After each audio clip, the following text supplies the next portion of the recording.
Bom, pessoal, legal, a gente está numa série chamada O Valor da Santidade. A gente tem trabalhado esse tema. Na semana passada a gente falou sobre liberdade, que é um sentido que se encaixa, que tem tudo a ver com aquilo que a gente vive quando se trata de santidade, quando se trata de a gente se separar do pecado. E a gente disse de como, para o mundo, muitas vezes, ele relativiza a visão de santidade. Como a moral do mundo tem caído e como, para o mundo, não existe mais verdade absoluta.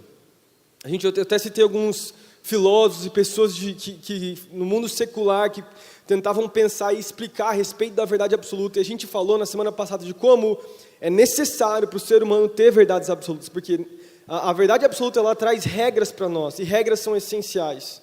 Se você viver sem um estilo de vida, se você não tiver leis naturais que regem a sua vida, você vai se autodestruir. Mais ou menos isso que a gente falou. A gente disse de como é importante, dentro da nossa santidade, entender que a nossa liberdade está presente quando a gente vive a santidade.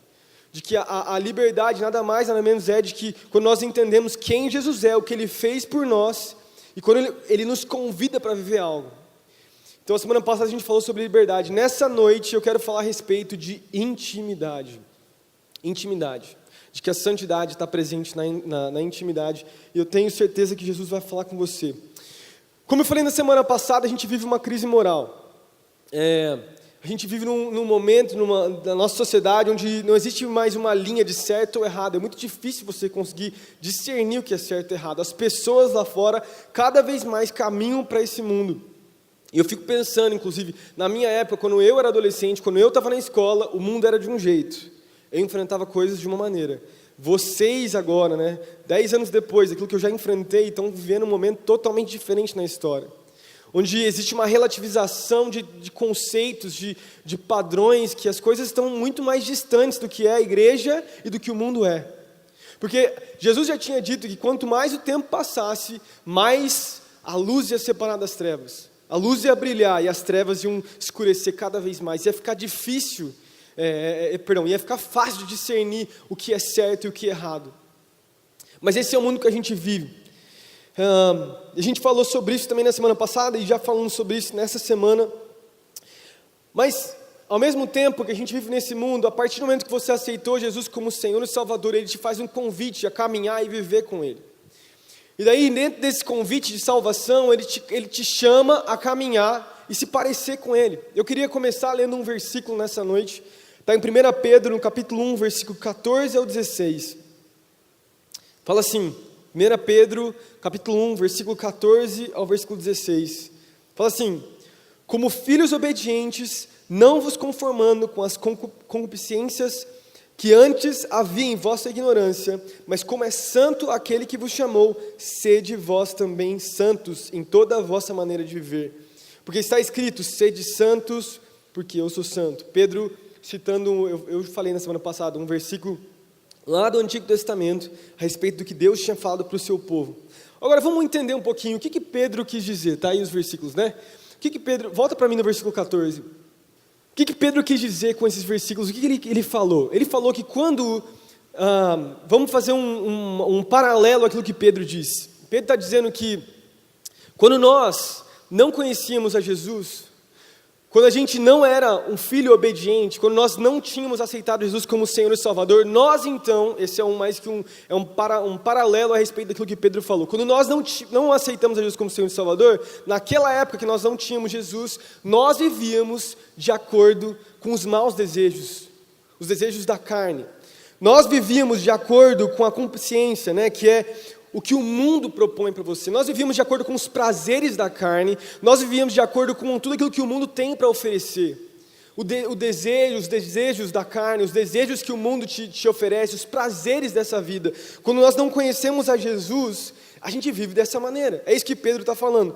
Mas a partir do momento que nós somos salvos, que nós nos tornamos filhos, e não só filhos, nós nos tornamos filhos obedientes, a gente passa então a encarar a nossa vida de um jeito. Por quê? Porque Deus nos chama a nos esquecermos daquilo que era do passado, daquilo que o mundo tem a oferecer. E a partir do momento que a gente começa a se tornar filho, nós começamos a caminhar com Jesus, a gente começa a se relacionar com Deus, a gente vai se tornando santo então. E por que essa afirmação? Por quê? Porque o próprio Deus é santo. Porque a característica de Deus é exatamente essa, de ser santo, é a sua essência. E qual que é o significado de santidade? Eu falei um pouquinho na semana passada. A palavra santidade nada mais, nada menos significa do que ser separado do pecado, do erro. A palavra santidade tem a ver com a pureza de Deus, tem a ver com a essência de quem Deus é, tem a ver de não existir erro, sujeira ou algo que o faz impuro. A característica maior de Deus é a justiça de Deus. Por isso que no Antigo Testamento, quando a gente pensa a respeito do Antigo Testamento, a gente pensa num Deus que era difícil de ser acessado. Por quê? Porque poucas pessoas conseguiam agradar a Deus e não existia Jesus. Quando Jesus morreu na cruz, ele facilitou o nosso acesso, o meu e o seu acesso a Deus. Por quê? Porque a justiça de Deus veio sobre ele quando ele estava na cruz. Os nossos pecados estavam sobre ele. No Antigo Testamento não existia um sacrifício, você tinha que sacrificar um animal para poder se aproximar de Deus, para poder ter comunhão com Deus. Agora no Novo Testamento a coisa muda. Tendo Jesus como nosso Cordeiro, que é santo, que é puro, Ele nos deu acesso a Deus. E não só nos deu acesso, Ele nos convida então, é o que Pedro fala, a viver como Ele, a ser santo como Ele é santo. Então é um convite da parte de Deus. E a parte mais interessante que eu vejo nesse versículo, projeta para mim de novo, eu não sei se é a NVI que está aí, mas tem passa para o próximo versículo, versículo 15, fala assim, mas assim como é santo aquele que os chamou, sejam santos vocês também, em tudo o que fizerem, na minha versão na maneira que vocês viverem. Quer dizer, a santidade ela exige todo o nosso processo, existe uma maneira de vivermos. O que Jesus está falando então? A santidade ela envolve, ela é completa em toda a nossa vida, é na nossa trajetória, na nossa história. Quando a gente caminha com Deus, a sua santidade vai sendo derramada sobre as nossas vidas. Nós vamos nos parecendo cada vez mais com Jesus. Nós vamos caminhando com Ele, nós vamos amando a Ele, cada vez mais a santidade dEle vai sendo derramada sobre as nossas vidas. Cada vez mais a gente vai se parecendo com Ele. E a própria Bíblia, ela diz em diversos versículos, eu falei um versículo inclusive no Geração Livre, momentos onde o próprio Deus fala, sejam meus imitadores, sejam como eu, não precisa projetar, 1 Coríntios capítulo 11, versículo 1, Paulo falando, tornem-se meus imitadores como eu sou de Cristo. Efésios capítulo 5, versículo 1, fala assim, portanto sejam imitadores de Deus como filhos amados. 1 Tessalonicenses capítulo 1, versículo 6, fala, de fato, vocês se tornaram nossos imitadores do Senhor, pois apesar de muito sofrimento, receberam a palavra com alegria. Receberam a palavra com alegria que vem do Espírito. Isso mostra para nós de como para Deus é importante. Quando Ele faz um convite para nós de sermos santos, é porque faz parte do projeto de Deus de vida para mim e para você. O projeto de Deus ele não se limita somente na salvação dEle, na cruz. A cruz é um momento, tem muitas pessoas que baseiam seu relacionamento com Deus somente no que Jesus fez na cruz. Se consideram cristãos por causa de um simples ato, não é um simples, é muito complexo, mas somente o ato de Jesus ter vindo e morrido por eles. Mas sendo que a vida com Deus é muito mais do que a cruz de Jesus.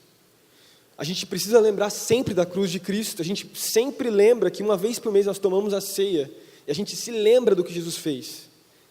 Isso é muito importante, deve ser algo que a gente sempre lembra, mas a nossa vida não se baseia somente no que Jesus fez na cruz, a nossa vida se baseia na sua ressurreição e no seu caminhar conosco, comigo e com você. Quando Ele caminha com a gente, e não só isso, Ele vai nos chamando a ser santo, nos chamando a caminhar com Ele. Mas olha só, Hebreus capítulo 4, versículo 15, fala algo a respeito do próprio Jesus. Porque nesses versículos está falando para a gente imitar Ele. Agora, fala assim, Hebreus capítulo 4, versículo 15, fala assim, Ele foi tentado em todas as coisas, a nossa semelhança, mas sem pecado. Ele foi assediado como nós somos assediados. A única diferença é que Ele nunca cedeu a nenhuma situação, a nenhuma tentação, perdão. A diferença maior entre como Jesus viveu na terra e nós, é que Ele nunca pecou. Mas presta atenção, Ele faz um convite muito complexo para nós. Ele faz um convite para caminharmos e imitarmos a Ele, sermos santos. E a palavra santidade tem tudo a ver com perfeição. quando a gente pensa nessa realidade, a gente entende isso, a gente fala, isso é muito complexo, isso é muito difícil. Mas presta atenção, faz parte do projeto de Deus para nós, e eu estou relembrando um pouquinho do que eu falei na semana passada. Faz parte do projeto de Deus, para mim e para você, sermos parecidos com Jesus. Buscarmos a santidade e sermos santos, assim como Ele é santo. Agora, sabendo isso, e isso é mais ou menos a minha introdução, eu queria deixar duas verdades nessa noite, 2 pontos centrais a respeito da santidade de Deus, dentro do conceito de intimidade, que eu já vou entrar. Eu queria deixar 2 verdades, eu não vou fazer uma pergunta para me responder através dos pontos, eu quero deixar simplesmente 2 verdades para a gente pensar nessa noite, e a gente vai conversar em cima dessas 2 verdades. A primeira verdade que eu queria deixar para nós a respeito da santidade é o seguinte: nós precisamos entender que a nossa santidade, na verdade, tem a ver com o nosso nível de intimidade com Deus. Nosso nível de intimidade. Para mim entrar nesse ponto, eu queria passar um videozinho que é um pouquinho mais descontraído para a gente poder, porque a semana passada a palavra foi bem complexa, então não tem importância. Eu quero passar um vídeo rapidinho para a gente poder rir um pouquinho da intimidade de alguns casais. Eu não sei se você já viu esse programa, eu nunca vi, acho que você não ia perder tempo vendo esse programa, mas tem algumas partes engraçadas. Eu não sei o nome do programa, não sei se você lembra aqui, ó. Acho que é Revelações de Casais. Basicamente é isso. Chega um cara que é o âncora do programa lá, e ele chega e simplesmente ele bota um casal lá, um esposo e uma esposa, e ele fala para um deles contar um segredo que o outro nunca imaginou que ele fazia, que essa pessoa fazia. Quero passar rapidinho então um vídeo e a gente vai continuar com a palavra daqui a pouco. Passa para mim aí, coloca para mim aí, Maf, tudo certo? Pode revelar Cauê tem um segredo grave. Pode revelar o segredo pro Jarbas. Jarbas, eu tô largando você. Hã? Tô largando você aqui. Você tá me largando? Tô. É isso. Vendi minhas coisas e estou indo pra Belém do Pará. Quê? Porque eu estou apaixonada pelo Chimbinha. Quê? É isso Você mesmo. tá o quê? Apaixonada pelo Chimbinha. Se você acha que ele vai querer alguma coisa com você...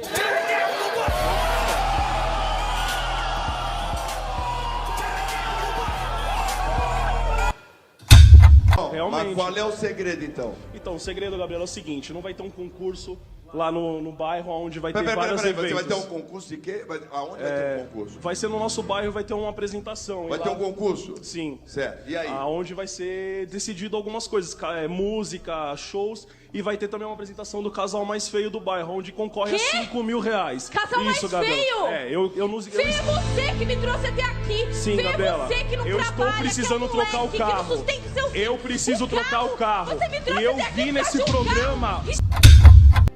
Eu gastei o seu cartão de crédito inteiro comprando um chiclete mascado da Britney no leilão na internet. Não. Não acredito. Calmo. Não acredito que você fez isso. Ou não? Eu quero que você entenda. Entenda o que, Aline? Você sabe Eu sou que eu palmeirense e gosto. você me tatua Mas você na sabe que eu cabeça gosto. o Eu símbolo vou do em Corinthians. jogos. Nossa, Deus. Não. Sempre fui. Você é de brincadeira. O segredo realmente que eu tenho pra contar pra você aqui é isso. Você é careca. Você sabe que eu não gosto de homem careca. Eu fui Esse é o mais sequestrada engraçado. por extraterrestre, fui dopada e eu acho que tô grávida. Mãe, eu não entendo. Ó, o meu segredo é o seguinte.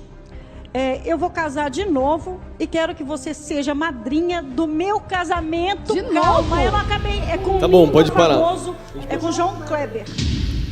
Pode parar. Bem idiota, tudo bem, só para rir um pouquinho. Basicamente o que o programa está fazendo é juntando 2 pessoas que são casadas ou têm algum nível de relacionamento, pelo que eu vi ele tinha acho que uma mãe e uma filha, né?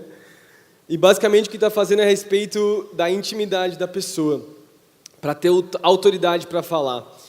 Qual que é o meu ponto central? Meu ponto aqui que eu falei, a verdade que eu vou trabalhar nessa mensagem é quando a gente entende que a nossa santidade, na verdade, tem a ver com o nosso nível de intimidade. Intimidade tem a ver com os segredos mais profundos do meu e do seu coração. A intimidade tem a ver com as coisas mais obscuras e mais reais de quem eu e você somos. E nesse contexto aí, nessas histórias todas aí que são bem malucas, com certeza é tudo forjado, né, gente? Não é possível, chimbinha, o que é isso, né? Mas, enfim, muitas vezes eu e você nós nos relacionamos com Deus dessa maneira. Na história ali, nessas poucas histórias que a gente viu agora, o que estava sendo questionado era a respeito da intimidade, mas mais do que isso, a autoridade que as pessoas tinham umas sobre as outras de falar na vida delas. A intimidade que cada uma daquelas pessoas tinha sobre a outra trazia a verdade e a autoridade para afirmar a identidade de quem a pessoa era. Dá para entender o que eu estou falando? Mas da mesma forma, muitas vezes, eu e você, nós nos relacionamos com Deus dessa maneira. Nós temos verdades secretas, coisas que estão lá no mais profundo do nosso ser.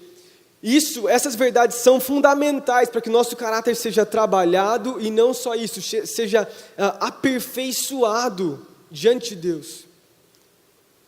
Quando Deus não tem todo o nosso coração, quando Deus não tem tudo aquilo que é a essência de quem nós somos, Ele não consegue trabalhar em nós. E não só isso, os segredos das nossas vidas representam também o tanto que a gente ama. Porque eu falei na semana passada, eu falei sobre restrições dentro de um amor, dentro do casamento, né? Da mesma maneira, dentro do casamento não existe essa de ter segredo, por exemplo. Um relacionamento fala de pessoal entre pessoas. Quando a gente fala de um relacionamento entre Deus e o homem, quando a gente olha para Deus, a gente pensa em um Deus que se entregou por completo. E não tinha nenhuma área na sua vida que não foi exposta quando Ele se entregou como homem. E quando Ele nos chama, quando Ele nos salva, a gente falou agora em 1 Pedro, que quando Ele nos salva, Ele nos chama a caminhar como filhos obedientes, obedecendo então a verdade, obedecendo aos seus princípios. No meio dessa obediência, quando nós mantemos coisas que estão escondidas, a nossa intimidade com Deus, ela não consegue progredir. A nossa intimidade com Deus, ela não consegue ganhar raiz, ela não consegue ser profunda. A gente se baseia em relacionamentos com o nosso relacionamento com o Senhor, em coisas rasas. Você já percebeu que você tem níveis de relacionamentos na sua vida? Existem certas pessoas que você conta tudo que você tem vivido. E existem outras pessoas que são só colegas, né, que a gente chama. Pessoas que são só amigos e você só expõe algumas áreas da sua vida. Você já imaginou, já pensou nisso, que muitas vezes eu e você tratamos Deus como um colega nosso, um colega de classe? Sabe aquele colega que você conhece, você sabe um pouco da vida dele, você sabe quem que é a mãe e o pai, você sabe um pouquinho da história do cara, mas você não sabe realmente o que ele tem vivido.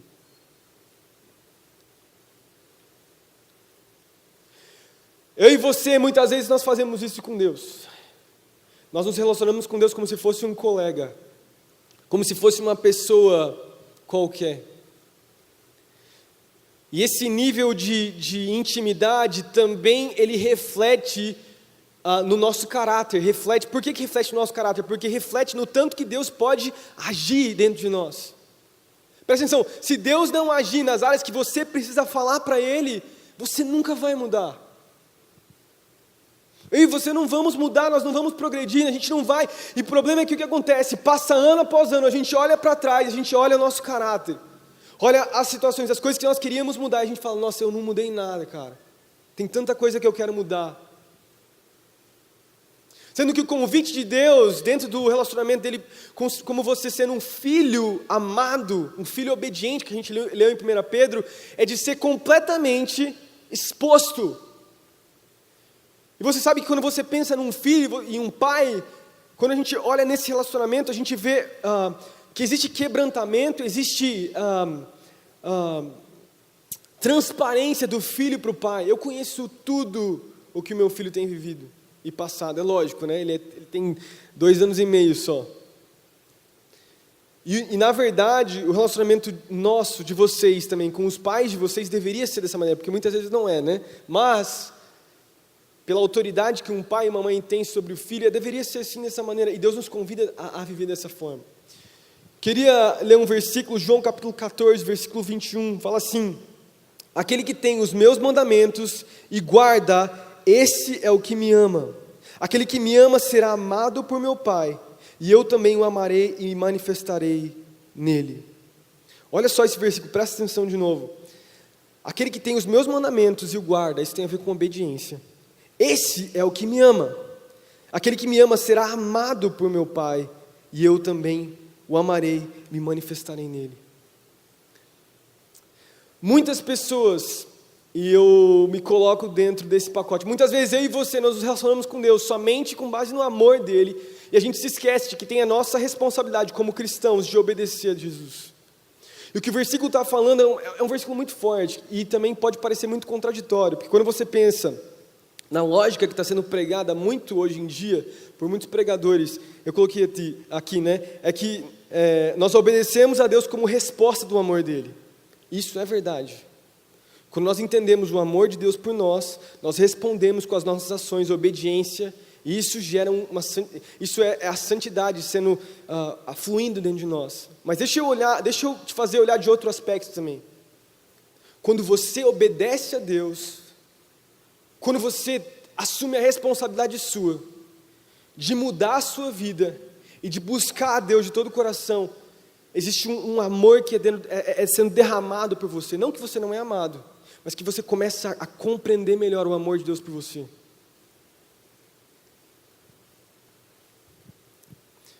E nesse aspecto a gente pode entender, existem níveis diferentes do amor do pai para nós filhos? Eu diria que não, todos nós somos amados da mesma maneira. Mas existe um negócio na Bíblia chamado recompensa. Alguns vão ser mais recompensados do que outros, por quê? Porque buscaram mais. E não só isso, alguns vão entender melhor o amor do pai, porque buscaram mais o pai. Porque foram mais atrás do pai. Porque se privaram das outras coisas. Dá para você perceber e entender a diferença? De que na verdade não é nem a diferença do amor do pai para com o filho, mas é sim da resposta do amor do filho com relação ao pai. E que a santidade, a obediência, tem a ver com o tanto também que você vai compreender o amor que Deus tem por você e por mim. A santidade faz isso. Por que a santidade faz isso? Por quê? Porque cada vez mais você se parece com Jesus e você entende melhor o caráter dele. Você entende melhor os planos de Deus. Quantos adolescentes e jovens ficam confusos com relação à carreira, com relação ao trabalho, namorada, com relação ao futuro, com relação ao que vão fazer, porque muitas vezes não conhecem o Pai, não têm intimidade, não têm santidade. A santidade, ela também determina, porque a santidade tem a ver com a obediência de mandamentos, determina também o tanto que você vai compreender o amor de Deus. E eu também acho que existe uma chave também na santidade. Todo o avivamento da história que você for pensar, desde John Wesley, né, penso em avivamento, não em reforma, desde John Wesley até Charles Finley, até Jonathan Edwards, todos esses caras grandes que trouxeram um avivamento para a história, todos eles tiveram esses avivamentos por causa de santidade. A santidade estava vinculada àquilo que Deus derramou sobre eles. Então deixa eu te falar algo nessa noite. A santidade que você vai decidir por você, decidir o que você vai viver, determina o tanto de intimidade que você vai ter com Deus. Não por causa de Deus, mas por causa de você.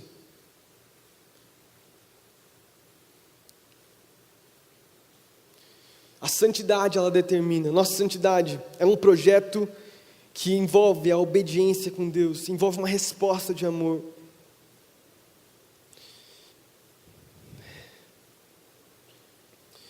Dá para entender o que eu estou falando, pessoal? Vocês estão entendendo? Tem um outro versículo muito forte, enquanto eu orava e pensava sobre esse assunto, que falou muito comigo. Está em Hebreus capítulo 12, versículo 14. Fala assim: esforcem-se para viver em paz com todos e para serem santos, porque sem santidade ninguém verá a Deus. O que significa isso? Você pode falar, pastor, eu pequei ontem à noite, eu pequei essa semana, pastor, quer dizer que eu não vou ver Deus? Não estou falando isso. Eu não estou falando, por quê? Porque a Bíblia também diz, a gente vai falar daqui a pouco em Romanos capítulo 7, que todos nós, a humanidade, é pecadora. Desde quando Adão pecou, o pecado entrou sobre a raça humana e de geração em geração, todos nós somos pecadores. Mas nós que entendemos a graça de Deus, entendemos como somos dependentes dEle, e como vamos responder a esse amor. Agora, a Bíblia vai falar aqui em Hebreus, o escritor de Hebreus ele fala isso, esforcem-se. O que quer dizer isso? É uma resposta tua e minha. Se eu e você não nos esforçamos e não nos responsabilizamos pelos nossos atos, a gente nunca vai ver Deus de verdade. E por que muitas pessoas veem Deus e outras não? Por que é tão difícil a gente conseguir encontrar Deus, muitas vezes? Porque a gente não está buscando Deus, porque a gente vive conforme as pessoas do mundo vivem, sem moral, sem relativizando tudo, colocando os prazeres da carne na frente de quem Deus é.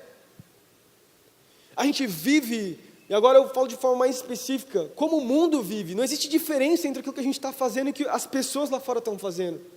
Daí quando a gente abre a Bíblia para poder encontrar Deus e falar com Deus, você não consegue, se torna um livro somente de histórias e de informação. Porque a santidade não está envolvida. Porque o pecado, ele gera frieza nos nossos corações. O pecado, ele cria uma camada nos nossos olhos espirituais. O pecado, ele cria uma camada no nosso coração. A gente acaba tendo um coração como de pedra, insensível à voz de Deus, insensível ao Espírito Santo, insensível àquilo que Deus tem para nós. E deixa eu te falar, meu amigo, minha amiga, nessa noite, Deus está te convidando a um nível mais profundo de intimidade. Mas o segredo para ter intimidade é viver uma santidade maior do que você tem vivido. E eu sei que a nossa salvação ela não vem pelo mérito. Nós somos justificados pela fé em Cristo Jesus, e isso basta. Mas nisso baseia a nossa salvação, a nossa santificação, se baseia num relacionamento com Deus.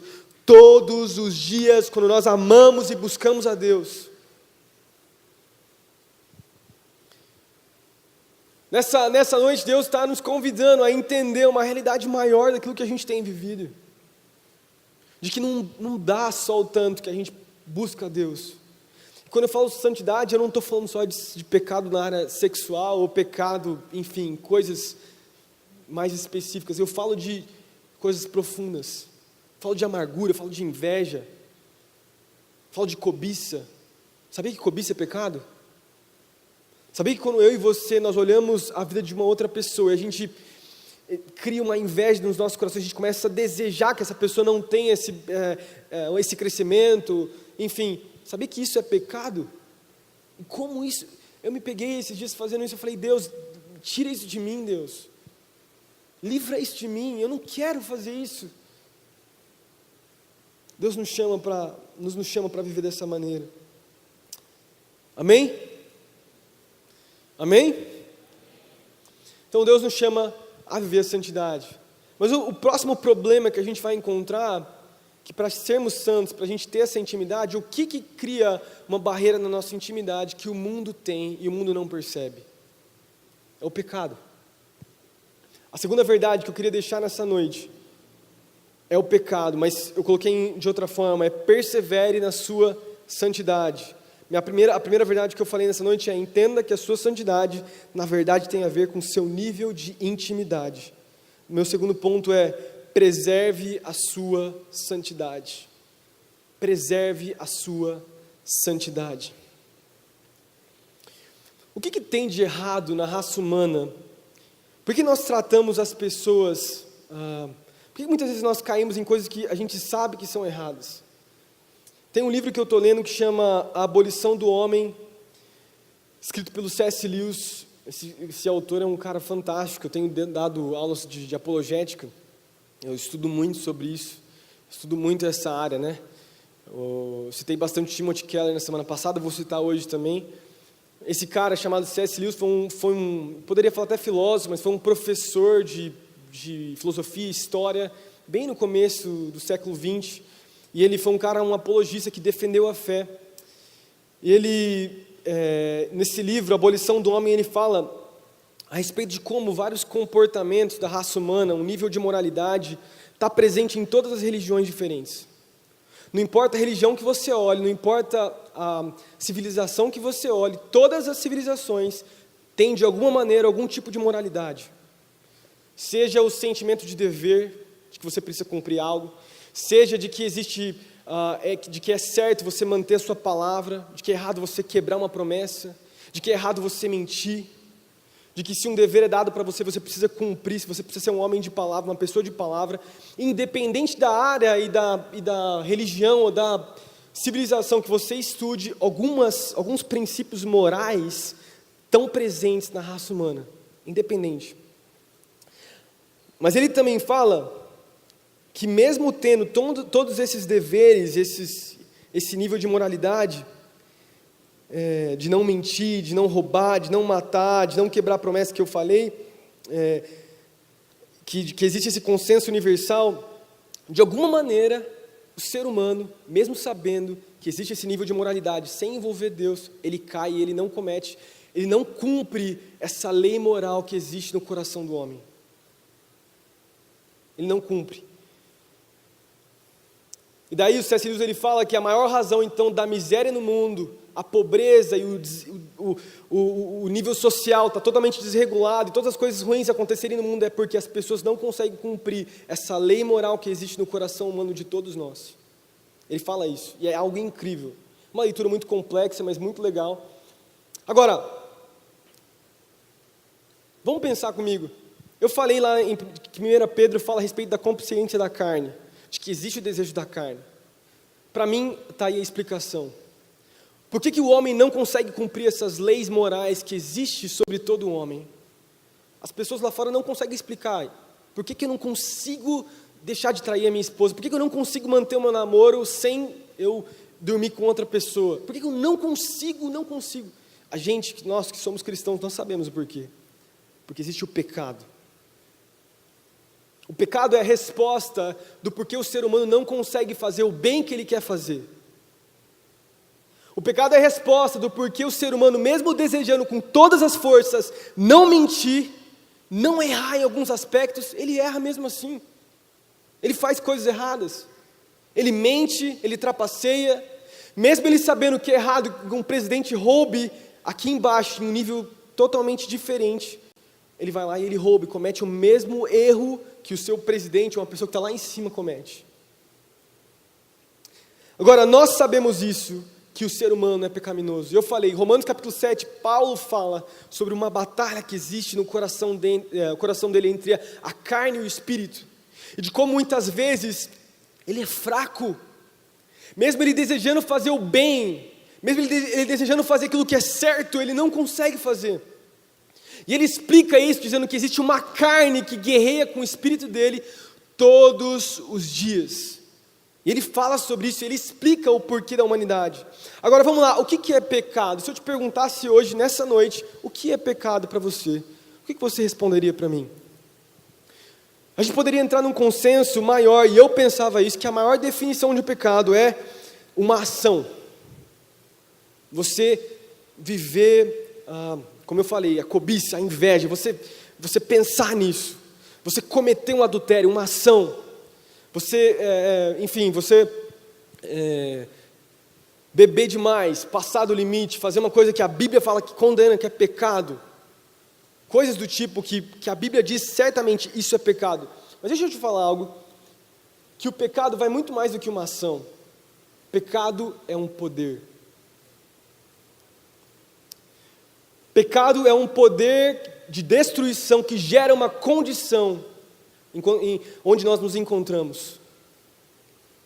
O pecado é um poder que nós entregamos na mão do diabo, dele ter autoridade sobre a nossa vida para nos condenar e nos destruir.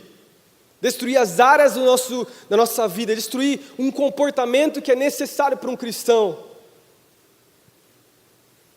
Pecado, ele é um poder que eu e você nós entregamos nas mãos do inimigo, chamado diabo, que Deus nos convida a tomar o controle. Quando a gente peca, existe um efeito poderoso sobre a nossa própria liberdade, que foi o que eu ministrei semana passada, de querer tudo aquilo que é bom, aquilo lá que é bom começa a ser diminuído. A nossa mente, as nossas emoções, as nossas vontades começam a ser afetadas pelo pecado, pelo poder que nós entregamos para o diabo de ter força sobre as nossas vidas. E um cara chamado Timothy Keller, eu falei para vocês que eu ia citar ele, ele diz algo muito interessante sobre o pecado. Ele fala que todo pecado, ele é um vício. Nem todo vício é um pecado, mas todo pecado ele se relaciona com um padrão de vício. E é bem legal. Ele fala assim que o pecado funciona exatamente como os vícios funcionam na nossa vida. Ele fala assim que o vício vem com 3 armadilhas principais. Quem trabalha com pessoas que têm vício na área de química, né, que a gente tem inclusive o DJ aqui na igreja, talvez entenda melhor do que eu, possa falar melhor do que eu inclusive, mas esse cara chamado Timothy Keller fala que existem 3 armadilhas no vício. A primeira delas é você se torna preso da tolerância. Tolerância, o que quer dizer isso? Você fica tolerante aos níveis de envolvimento com aquela coisa. Por exemplo, uma pessoa que é viciada em cocaína, o tanto que ele usou a semana passada não é o suficiente para o tanto que ele vai usar hoje. Ele começa a querer mais. Não existe mais tolerância, ele fica preso nisso aí. Ele começa a querer usar mais, e usar mais, e usar mais, e ele deseja mais. O cara que é viciado em pornografia, o tanto que ele viu a semana passada não é o suficiente para ele hoje. Cada vez mais ele vai desejar mais e mais e mais, e cada vez mais ele vai indo mais fundo, vai cavando um buraco e um buraco e um buraco. Ele fala que esse vício é isso, que o vício se relaciona dessa maneira. Segundo ponto, o vício, a segunda armadilha que o vício faz, ele faz você negar e justificar os seus atos. Justificar o que você fez e selecionar algumas memórias que você tem. Todo viciado, ele para justificar o que ele faz, ele seleciona algumas coisas que para ele são verdades. Ele se esquece de algumas e ele lembra de outras. Ele se esquece de algumas coisas e ele seleciona lá na sua mente aquilo que ele deve viver e fazer. E o terceiro ponto é que ele destrói o seu próprio poder, o poder da pessoa. O viciado ele tenta suprimir o próprio estresse que foi gerado pela droga com a própria droga. O que quer dizer isso? O viciado em pornografia, em sexo, o viciado em uma química, para poder aliviar o estresse que a própria química deu, ele usa a mesma química, e ele se escraviza cada vez mais, e ele se vicia cada vez mais, e ele vai cavando um buraco, lá, mais profundo, mais profundo, mais profundo, e é mais ou menos isso. E não é verdade que o pecado faz a mesma coisa com a gente?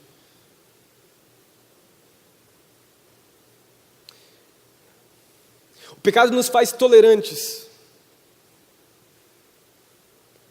O pecado faz de nós pessoas que sempre dão desculpas daquilo que estão vivendo, que toleram aquilo que fizeram. Pessoas, e presta atenção, eu não estou falando de pessoas que não conhecem a Jesus, estou falando de pessoas que conhecem a Deus, e eu me coloco dentro desse pacote. Quando a gente entra num pecado, eu de novo falo, ninguém é perfeito, todo mundo é considerado pecador diante dos olhos de Deus. Mas nós precisamos da graça de Jesus. Eu não estou falando isso, mas estou dizendo que o pecado ele funciona dessa mesma maneira. O pecado ele vai querer de você tolerância. Ele vai querer no próximo dia, depois que você pecou, falar: você precisa de mais. Não é suficiente aquilo que você fez ontem. Não é suficiente aquela menina que você catou. Não é suficiente o relacionamento que você passou. Você precisa de mais. O pecado ele também nega a justiça. O que quer dizer isso? Ele seleciona a memória. Ele faz você se esquecer do que você viveu aqui dentro. Ele faz você se esquecer da palavra que você recebeu na cela. Ele faz você se esquecer daquilo que você já viveu numa geração livre. Ele faz você selecionar as memórias da sua vida, os momentos onde Deus te marcou, onde Deus falou com você, as coisas que são boas, que Deus te entregou. O pecado, quando você peca, você dá autoridade para o diabo, e o diabo ele constrói essa mentira na sua vida. Você começa a selecionar memórias. E você começa a se lembrar somente das coisas boas que o mundo tem. Sabe quando os hebreus estavam saindo do Egito, eles falavam para Moisés: eu estou cansado desse maná. Eu quero voltar para as cebolas, o peixe do Egito. Mais ou menos isso. Muitas vezes a gente faz isso também. O pecado faz isso em nós. Nós selecionamos somente aqueles momentos bons. Nossa, lembra aquela experiência que eu vivi? Eu estava conversando hoje com o Daniel e com o Vitor sobre algumas experiências que a gente teve no passado, contando alguns testemunhos do que a gente viveu e que a gente se envergonha muito. É engraçado, contando para eles, muitas vezes quando a gente começa a contar um testemunho, a gente começa a lembrar das coisas, a gente fala: nossa, foi tão legal aquilo que eu vivi. Eu lembro que quando eu fui naquela festa, cara, parece que foi tão divertido, cara, aquilo que eu fiz. Nossa, aquela menina que eu me relacionei, aquele dia que eu fiquei chapado, bebi pra caramba, dormi lá, eu já contei isso, teve uma experiência minha que eu fui para uma festa, meus pais estavam no encontro com Deus, e eu tive uma experiência de essa festa, eu bebi muito naquele dia, e eu fiquei bêbado e eu dormi na piscina. Não é legal isso, cara. Quando eu acordei, os 3, 4 amigos estavam lá dormindo na grama, outro na piscina também, tinha uma menina lá para dentro, um monte de bebida lá, eu nunca tinha tido uma experiência assim, de beber desse jeito, passei muito mal. E eu lembro naquele dia eu tive uma experiência com Jesus, Jesus me encontrou naquela festa. Mas contando, você pode lembrar somente das coisas, foi tão legal aquilo, mas você se esquece quão mal foi aquilo para você, o quão distante de Deus você foi. Se você continuasse numa vida como aquela, aonde você estaria hoje? O que você poderia ter vivido? Quantos jovens perdem a vida por causa da droga? Quantos jovens e adolescentes perdem a vida por causa de relacionamentos errados, frustrados, se matam por pouca coisa, entram em depressão por causa de um amor que não deu certo? Quantos adolescentes, eles entregam as suas vidas para esses prazeres e perdem as suas vidas? E muitas vezes eu e você, nós olhamos aqui de dentro para as coisas do mundo, a gente começa a se imaginar de novo naquele lugar.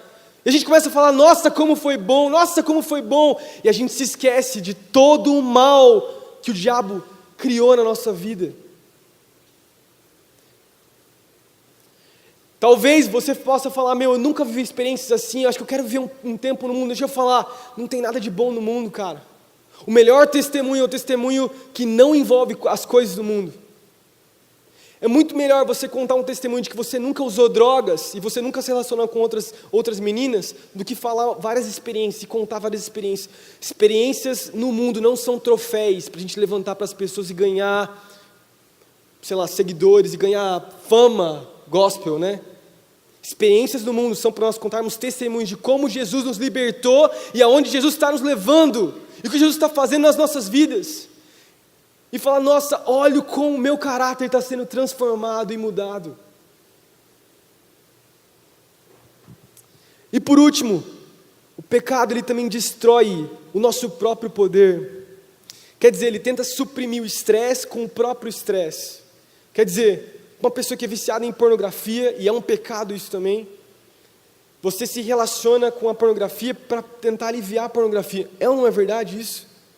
Você tenta se relacionar com outras meninas, outros meninos, para tentar suprimir a angústia do último relacionamento. O pecado é assim. É exatamente isso que o pecado faz.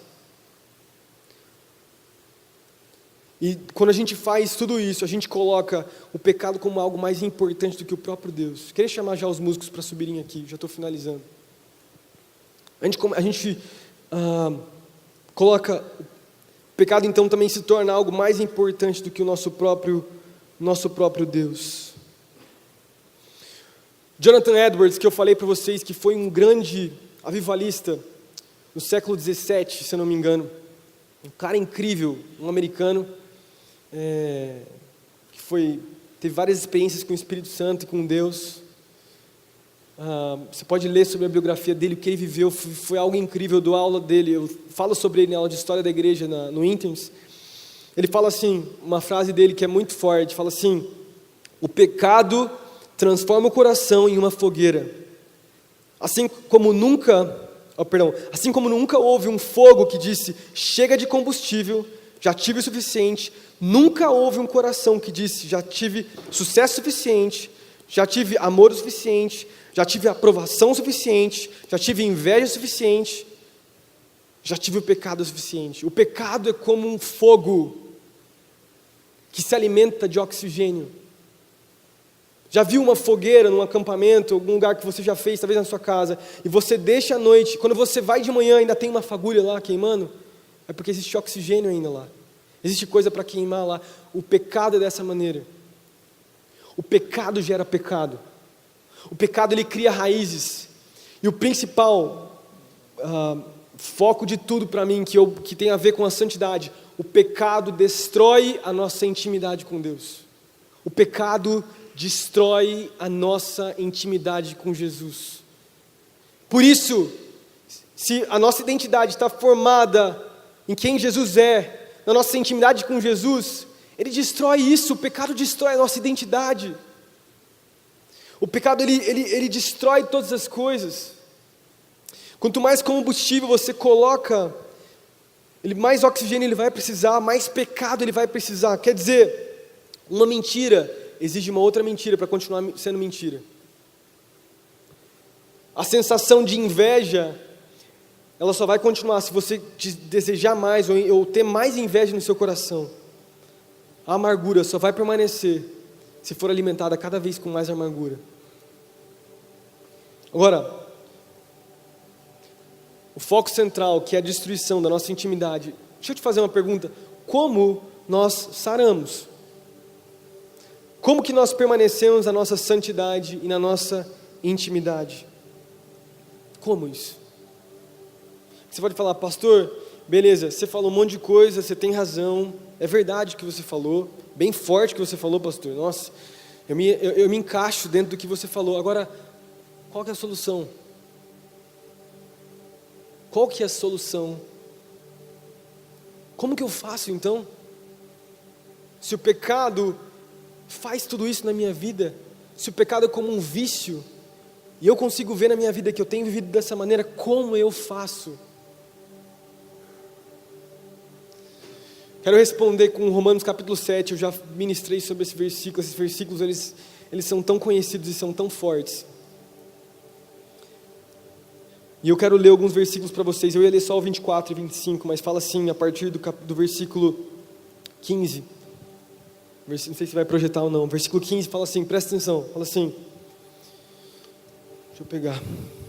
Não entendo o que eu faço, pois não faço o que desejo, mas o que eu odeio. E se faço o que não desejo, admito que a lei é boa. Ele está falando sobre o Antigo Testamento. Esquece isso. Só para a gente focar no pecado. Nesse caso, não sou mais eu quem o faz, mas o pecado que habita em mim. Sei que nada de bom habita em mim, isto é, em minha carne, porque eu tenho desejo de fazer o que é bom, mas eu não consigo realizá-lo. Pois o que faço não é o bem que eu desejo, mas o mal que eu não quero fazer. Esse eu continuo fazendo. O apóstolo Paulo está falando uma luta que não é só dos cristãos, é das pessoas lá fora. As pessoas lá fora desejam não mentir, desejam não trair, mas elas não conseguem, porque elas não entendem que existe uma carne. Deixa eu falar, eu vou te lembrar, existe uma carne dentro de você. Existe uma batalha entre o espírito e a carne. E essa batalha vai determinar qual nível de intimidade você vai ter. Qual vai ser a santidade que você vai atingir. Qual vai ser o nível de pureza que você vai chegar? Continuando. Pois o que faço não é bem o que eu desejo, mas o mal que eu não quero fazer, esse continuo fazendo. Ora, se faço o que não quero, já não sou mais eu quem o faz, mas o pecado que habita em mim. Ele fala assim, versículo 21, assim encontro esta lei que atua em mim. Quando quero fazer o bem, o mal está junto de mim. No íntimo do meu ser tenho prazer na lei de Deus, mas vejo outra lei atuando nos meus membros do meu corpo, guerreando contra a lei da minha mente, tornando-me prisioneiro da lei do pecado que atua em meus membros. Ele fala assim, miserável homem que sou, quem me libertará desse corpo sujeito à morte? Deixa eu te falar, o primeiro passo para você voltar à intimidade e a viver a santidade é reconhecer quem é você. O apóstolo Paulo, nesses versículos, ele faz algo que é incrível. Mesmo sendo o apóstolo Paulo, que foi um plantador de igrejas, que fez tantas coisas, que mudou o mundo, ele reconhece quem ele era. Ele reconhece as suas fraquezas. Ele fala assim, Deus, eu sei que existe um mal dentro de mim, Deus. Eu sei que existem momentos, Deus, que eu quero fazer aquilo que é bom, eu quero fazer o bem, Jesus, mas eu não consigo fazer, porque a carne dentro de mim é forte. Mas Deus, eu sei que a carne é tão forte, que existe essa batalha dentro de mim, e eu sei que existe o Espírito. Aonde eu vou buscar? O que eu vou fazer? Ele reconhece a situação dele. Ele reconhece quem ele é. Ele reconhece o que ele tem vivido, ele reconhece as coisas que ele tem passado, mesmo sendo um pastor, mesmo sendo um apóstolo, ele reconhece. E depois de reconhecer, ele fala sobre dependência. Ele entroniza o próprio Deus. Ele fala assim: nessa batalha e nessa guerra, quem vai governar e quem vai reinar é o próprio Deus. Ele fala assim, a partir do versículo 24: miserável homem que sou, quem me libertará desse corpo sujeito à morte? Ele fala assim, 25: graças a Deus por Jesus Cristo, o nosso Senhor. De modo que com a mente, eu próprio sou escravo da lei de Deus, mas com a carne eu sou da lei do pecado. Quer dizer, graças a Deus pela vida de Jesus. Graças a Deus, porque mesmo eu sabendo que existe a minha carne, existe essa luta tão grande, eu dependo da graça de Deus. Eu dependo de quem Ele é, eu dependo do que Ele fez na cruz por mim, eu dependo da identidade que Ele me diz quem eu sou, eu dependo do amor dEle, eu dependo do próprio Jesus. Eu dependo de Jesus. Eu dependo de Jesus.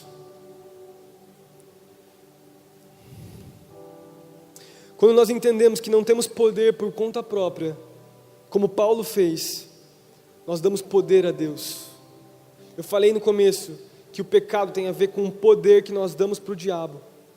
Quando nós reconhecemos quem Deus é, quando nós reconhecemos a nossa fraqueza, nós damos poder para Deus. Nós dizemos: Deus, toma o controle da minha vida. Jesus, toma o controle da minha história. Queria convidar você a fechar os seus olhos agora.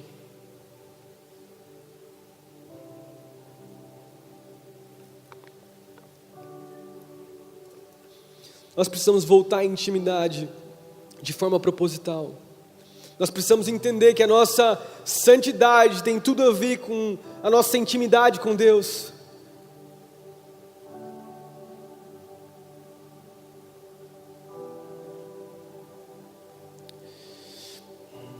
Sabe, para o fogo do pecado diminuir na nossa vida, nós precisamos de um outro fogo que queime no nosso coração. Sabe, para que esse fogo do diabo, esse fogo que vem do inferno possa diminuir e não permanecer nos nossos corações, nós precisamos de um outro fogo. Nós precisamos do fogo do Espírito Santo queimando nas nossas vidas e consumindo os nossos corações.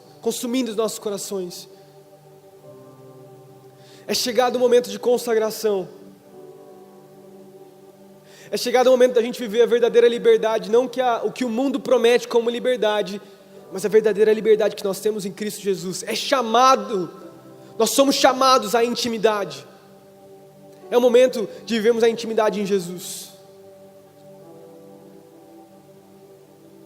Feche seus olhos agora. Só você e Deus agora. Você sabe como tem sido a sua semana, você sabe como tem sido os seus dias, você sabe quem você é diante das pessoas e quem você é no mais secreto, onde ninguém está vendo. Ele sabe, Deus sabe e você sabe. Quero que você tenha agora um tempo com Jesus.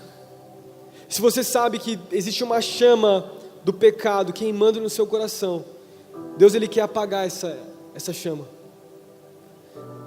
Deus, Ele quer desentronizar essas coisas e ser entronizado de novo. Tenha o seu tempo com Jesus agora, durante 2 minutos, você e Deus. Fala com Deus agora.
Eu quero conhecer Jesus. Eu quero conhecer Jesus. Eu quero conhecer Jesus e ser achado nele.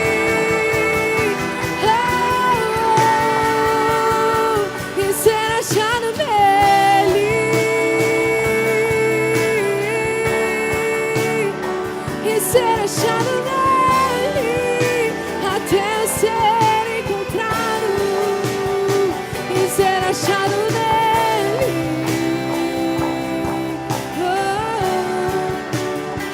E ser achado nele.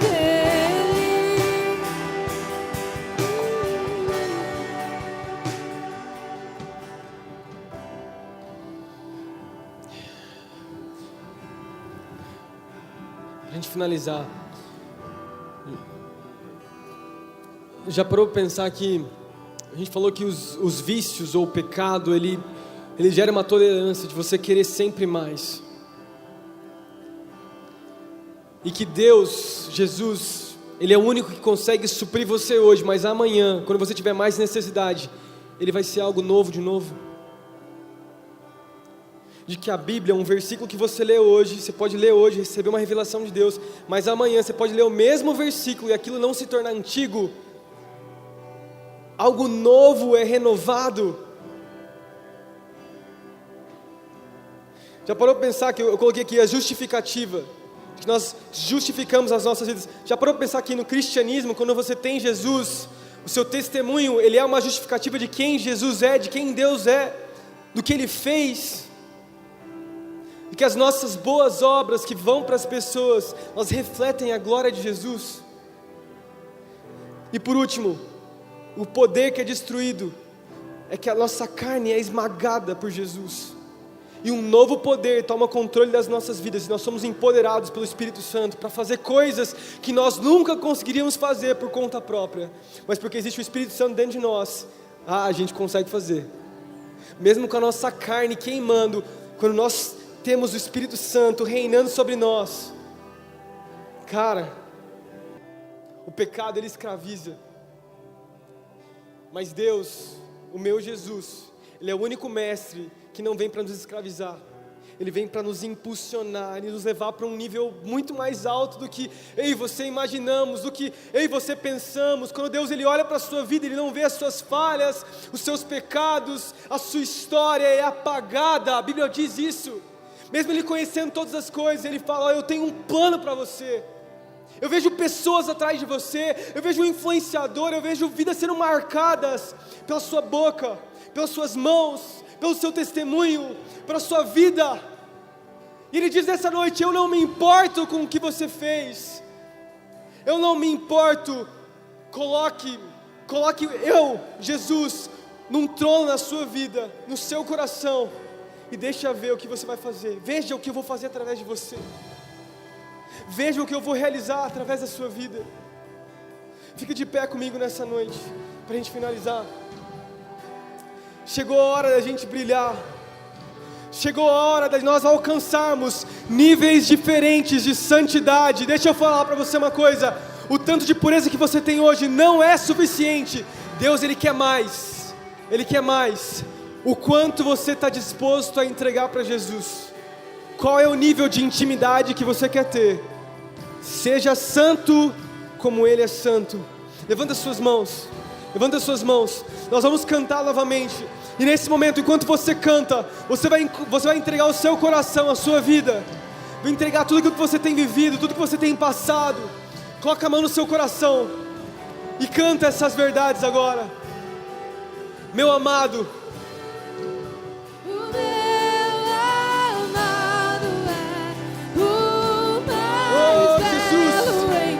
Tu és o mais belo, Jesus. Milhares e milhares, meu amado é o mais belo entre milhares e milhares.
oração para a gente finalizar. Vou te falar a última coisa. Deus, Ele quer mais de você, quer mais intimidade. Deus quer mais intimidade, amém? Eu quero te desafiar nessa semana a ter mais intimidade com Jesus. Buscar mais a santidade, buscar se purificar, se consagrar, se separar das coisas que esse mundo tem para você. Amém? Quem entende o que eu estou falando? Deus está fazendo um convite para nós, como ministério. Todos os grandes avivamentos aconteceram por causa que existia santidade e pureza. Deus vai derramar do seu Espírito Santo, porque nós vamos estar unidos aqui em santidade. Amém? Deixa eu fazer uma oração, feche seus olhos. Deus, muito obrigado, Senhor, por essa geração. Muito obrigado, Deus, porque o Senhor tem nos chamado a entender o que é a Tua santidade, Pai. Que muitas vezes a nossa santidade, ela exige mais do que somente o Teu amor, Jesus. É mais, tem a ver com uma resposta nossa, tem a ver com uma resposta nossa de uma esperança que é maior, que vem de Ti, Jesus. Tem a ver com uma resposta de amor, tem a ver com uma responsabilidade nossa, de fazermos aquilo que nós devemos fazer. Pai, nesse mundo caído, onde o certo tem sido errado e o errado tem sido certo, levanta as nossas vidas, levanta esses adolescentes hoje aqui, esses jovens hoje aqui, como tochas, Jesus, como um fogo que vai queimar lá fora, a luz que vai brilhar para as pessoas verem. Jesus, consome todas as áreas da nossa vida, Pai, que não haja segredo, Pai, quando se trata do Senhor, Pai, que o Senhor possa invadir os nossos corações, cada área, cada lugar, Pai, reine sobre nós, Jesus, que o Senhor possa governar sobre as nossas vidas, que o Senhor possa reinar sobre o nosso coração, e que possamos entregar os melhores dos nossos dias para Ti, Jesus, e Te amar, Te desejar e Te buscar, para vivermos a Tua boa vontade, Jesus. Leva-nos a esse lugar, leva esses adolescentes a isso. Entregamos as nossas vidas a Ti, em nome do Senhor Jesus. Amém, amém. Dá uma salva de palmas ao Senhor. Amém.